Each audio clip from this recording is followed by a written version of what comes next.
I'm embarrassed to say this.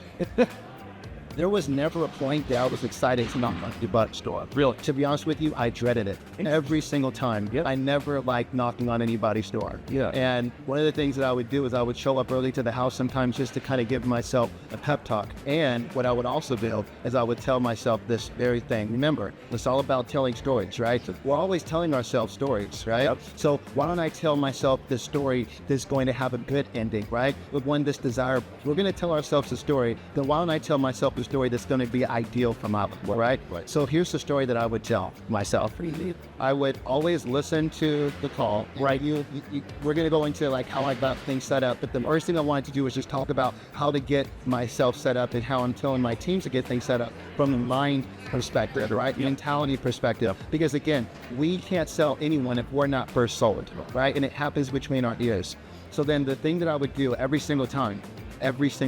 Well, the thing is, everybody wants to be wealthy. Everybody wants to be an investor, but the only problem is if they're not careful, they'll see that they miss the opportunity to first invest in themselves, right? And the first thing on this is just understand that we're ready to channel, manifest whatever dream it is that it is, right?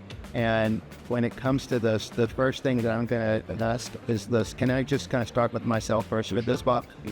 The first thing that we do, whenever we go in to work with the customer, or we go to, I guess you could say, get the result that we're looking for, is we have to first be sold ourselves. Yeah. I'm just going to just hit it from the very rudimentary down left side of it. If we want to be successful in any area, we have to first sell ourselves, right? You're not investing. Right. So the first question we have to ask is this: what if? So for me, the question, and I haven't really shared this with many people, but I actually fell short in 2022. I fell short when I sold 8.7 million because my true goal was 10 million. Now, I oftentimes look back and I ask, how could I win better? And the answer is, I shouldn't have taken a month and a half off. Right? But, the thing is, what our teams have to do, what each individual has to do, is ask these three questions. The first question is, what if I could sell some milk? What if I can make over 5 inch miles any time, right? And then after you say, you know what, that'd be great, you get those billings. Okay, well, why not? Why not do that? Why not make a lasting impression on our customers, and also have a great foundation for my family? Why not do that, right? Yep. So then, if there's no reason why, okay, then what now? Then let's act on it. And so the biggest thing here is just making sure we are first sold, right? And then once we're sold on the train, once we're sold on our potential, then it's all a matter of making sure that we're not invested, right? And then after that, now we just put in the process that's necessary to see that. Let me interject them. You're really good. Mike's a thick trading. But it's a tough business. Long hours, some guys, especially in the summer and or in the winter for you guys, easy to let the grind. It's very helping to use that current sector. So what did you do every day to get yourself refocused on, hey, think about this big goal, this big trip as well. So I need to get back into it. So how did you avoid those external pressures from affecting what your goal is to range? Okay. The first thing that I would do is I would tell myself this story, and then I would believe that story. Yep. And then everything around me that's so cold. And this is the way I would put that. I did this 2 ways. It's funny that you asked those. The first thing that I would do is after I finished with my sales day, I would take a look to see how many calls I was running the next day, or just imagine how many calls the sun did. Now, because I developed a process that was very streamlined and efficient, on average, I was going to 4 houses a day, right? And what I would do is I would close my eyes and just say, "There, it's tomorrow." And or customers be just sold or all 4 customers. It's the end of the day. I'm just sold all 4 customers. And that averaged $20,000 per sell. And they brought $80,000 in single card. And $80,000 worth of value to our community. Feels that. Yeah.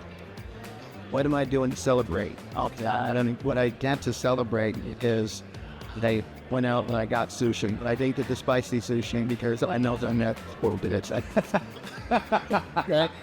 Right? Yeah. And then, so now, okay, perfect. I know it. So instead of just looking at what happened yesterday and saying this is the reality, I would imagine what happens tomorrow and I would make it a reality, right? Yeah. So now I have full expectation that that's going to happen. I've already lived it. I'm already thinking about the sushi that I'm going to order before I even have breakfast, right? No, like this is literally what I did, right? Every single time. Now, here's the other thing, and a lot of people don't realize this. I'm embarrassed to say this. There was never a point that I was excited to knock on the butt store. Really, to be honest with you, I dreaded it every single time. Yep. I never liked knocking on anybody's door. Yeah. And one of the things that I would do is I would show up early to the house sometimes just to kind of give myself a pep talk. And what I would also do is I would tell myself this very thing. Remember, it's all about telling stories, right? We're always telling ourselves stories, right? Yep. So why don't I tell myself this story that's going to have a good ending, right? With one that's desirable. We're going to tell ourselves a story. Then why don't I tell myself a story that's going to be ideal for my life, right? So here's the story that I would tell myself. I would always listen to the call, right? We're going to go into like how I got things set up, but the first thing I wanted to do was just talk about how to get myself set up and how I'm telling my teams to get things set up from the mind perspective, right? Mentality perspective. Because again, we can't sell anyone if we're not first sold, right? And it happens between our ears. So then the thing that I would do every single time, and this was one of my secrets, and I told one of my friends when I was training them, I said, hey, listen, if you do this, you're going to win. Yeah, here it goes. I think the do it costs out.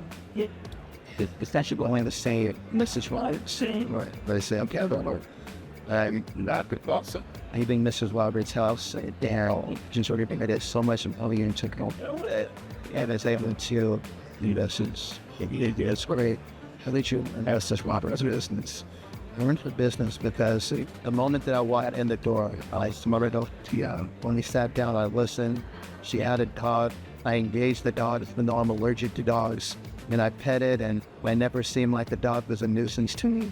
All of a sudden, her walls came tumbling down, and she understood that I was there for me.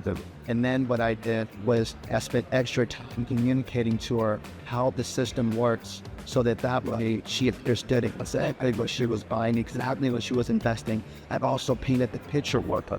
He showed her what life is going to be like as a result of having my customized solution. Then to that, I gave her options, financing, and she was happy to move forward. She had a few estimates that were coming to me, but she canceled them because she felt like she was in the right hands. Boom. And here's the thing. I've had so many customers that tell me, oh, I'm not going to buy anything there. Oh, I'm not going to buy it there. And I would say to myself, yes, you are. Because one of the two of us are going to convince the other person, right? Either you're going to convince me that you're not buying, or I'm going to provide so much value to you that you can't help buy.